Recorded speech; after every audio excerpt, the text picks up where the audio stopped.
Okay, today we're talking about specific heat and how to calculate specific heat in a lab.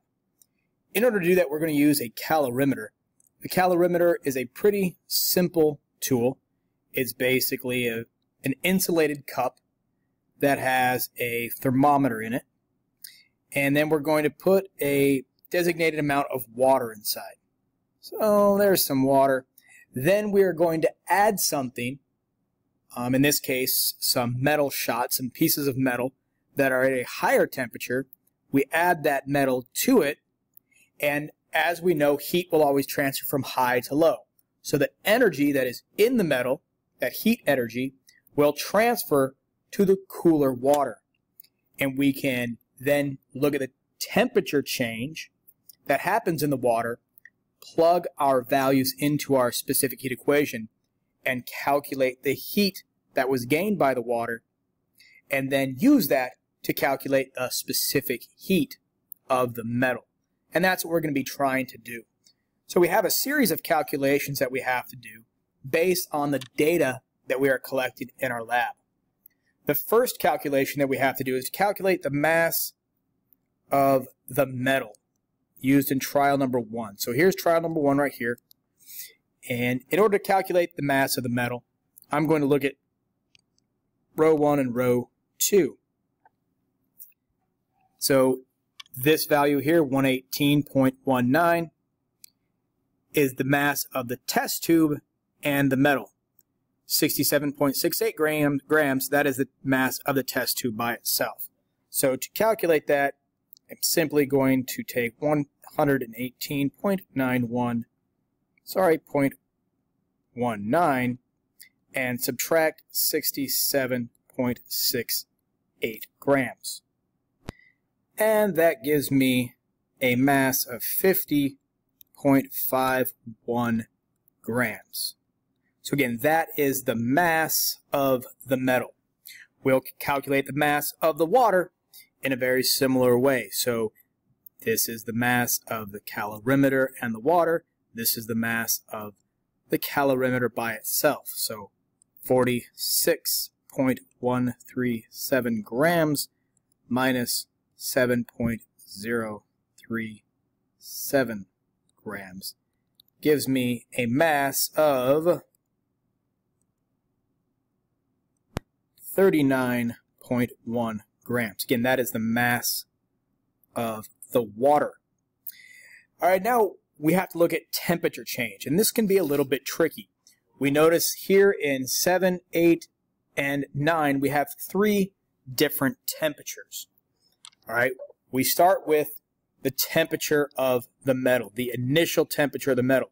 We are going to heat our metal up in a hot water bath.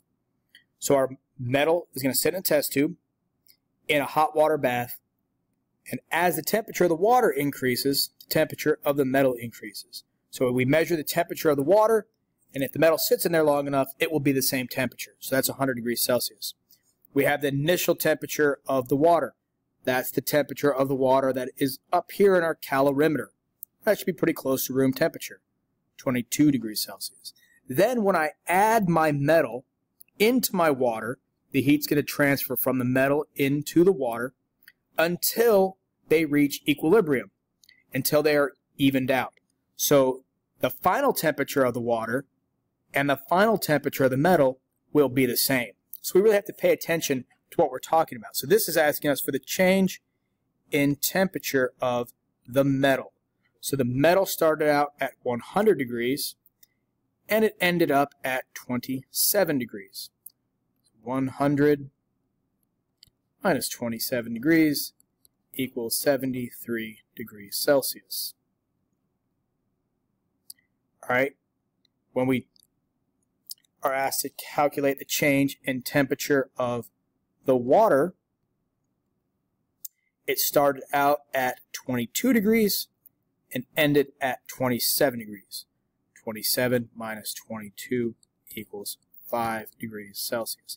You will notice that even though the temperature of the metal decreased, we used a positive value. So we're going to look at this as temperature change, an absolute value. We're not going to worry about negatives. All right, now we have to calculate the heat gained by the water.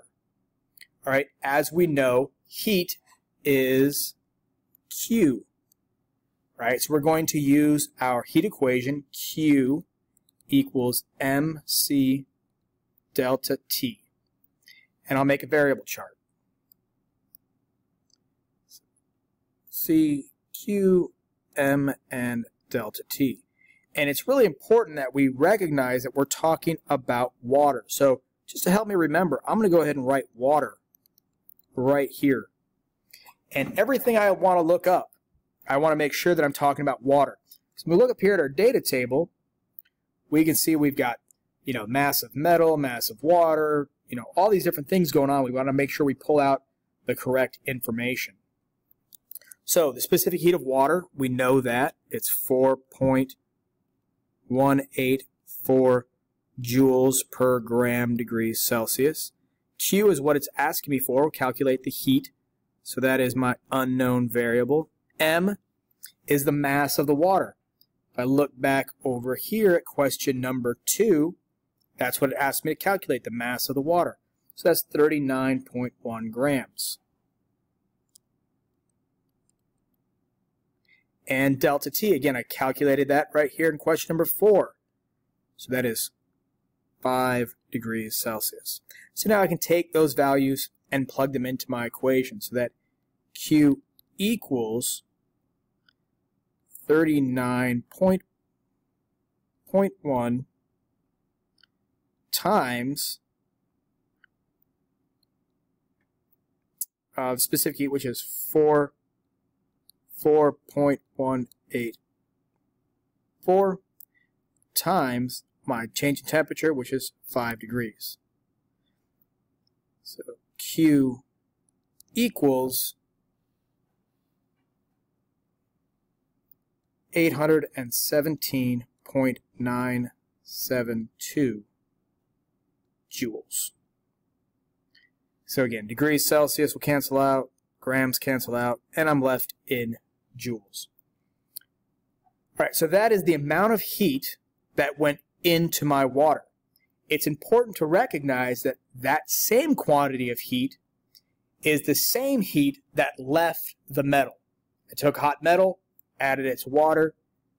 The water heated up because of the metal, and that heat came from the metal. The heat left the metal, went into the water. All right, so now when I'm talking about number 6, it's asking me to calculate specific heat and of the metal. So now I'm going to rearrange my heat equation. C equals Q over M delta T. Remember, those two equations are the same. They're just solved for different variables, but they are the same equation, and you can use them to solve either. All right, and now I'll make my variable chart. And again, this time I'm talking about the metal. So all of my values have to be associated with that. C, Q, M, and delta T. Specific heat. That's what this question asked me for, so that's my question mark. Q. This is the tricky part.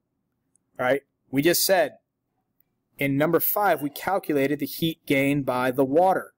And we said that this value is also equal to the heat that was lost by the metal. So the value that I calculate in 5, I am going to plug in number 6, 817.972 joules. The mass, again, I'm talking about the metal now. So I'll look up here in number 1, the mass of the metal was 50.51.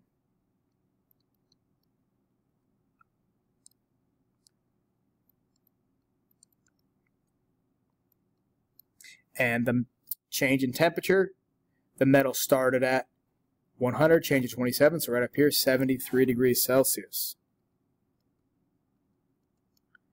So now I can take those values and plug them in. So C equals 817.972 divided by 50.51 times 73. And now C equals 0.222. And again, this is joules divided by grams degrees Celsius. So that's my unit for specific heat, joules per gram degree Celsius. The last thing we have to do is calculate percent error. Remember, percent error is your experimental value, which is the value that we just calculated. So we're asking the specific heat, or the percent error of our specific heat calculated for trial number 1. And it tells us that that is silver. So again, my experimental value is 0.222, and my theoretical value is what I would look up in a reference sheet. It is the accepted value. So the specific heat of silver is, and I can go and look at this on my reference sheet. See, for silver is 0.233 joules per gram degrees Celsius. So that, again, that's my theoretical value. And this value right here that I calculated is my experimental value. So now I can just plug those into my equation, which is experimental value minus theoretical value divided by theoretical value times 100. Whoops.